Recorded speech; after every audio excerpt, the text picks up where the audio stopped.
Hello friends, good evening. இது வந்து Saturday evening காய்கறியெல்லாம் ஒன்றுமே இல்லைன்னு மார்க்கெட் போயிருந்தோம் நானும் ஹஸ்பண்டும். அங்கே போகிற வழியில் பார்த்தீங்கன்னா கொத்தமல்லி புதினா வித்துட்டு இருந்தாங்க. ரொம்ப சூப்பராக 10 ரூபாய்க்கு நல்ல பெரிய பெரிய கட்டாக இருந்தது. ஸோ 2 கட்டு வாங்கிக்கிட்டேன். அதுக்கப்புறம் பார்த்தீங்கன்னா மார்க்கெட் போனால் காலிஃப்ளவர்லாம் ரொம்ப சீப்பாக இருந்தது.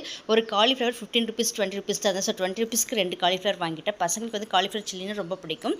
ஸோ அதை வாங்கிட்டேன். அதுக்கப்புறம் வெங்காயம் பார்த்தேன். பெரிய வெங்காயம் வந்து 15 ருபீஸ் தான் கேஜி. ஸோ தேவைப்படுமேனு ஒரு 3 கிலோ பக்கம் வாங்கிட்டேன். அதுக்கப்புறம் பூண்டு வாங்கலான்னு போனால் பயங்கரமான விலைங்க. பூண்டு வாங்குற ஆசையே விட்டு போச்சு. பூண்டு எல்லாமே குழம்பு செஞ்சிடலான்ற மாதிரி ஆகிப்போச்சு. ஸோ பூண்டு மட்டும் தேவைப்படுமேனு ஒரு 1/4 கிலோ பூண்டு வாங்கினா 1/4 கிலோ பூண்டே 120 ருபீஸு. ஸோ வாங்கிட்டு அதுக்கப்புறம் இஞ்சி, கொத்தமல்லி, புதினா, அதுக்கப்புறம் காலிஃப்ளவர், அப்புறம் சின்ன வெங்காயம் பார்த்தேன். சின்ன வெங்காயம் பார்த்தீங்கன்னா 40 ருபீஸ் தான் கேஜி. நல்லா குட்டி குட்டியாக ரொம்ப பெருசாக சூப்பராக இருந்தது பார்க்குறதுக்கு. ஸோ அதை ஒரு 1 கேஜி பக்கம் வாங்கிட்டேன்.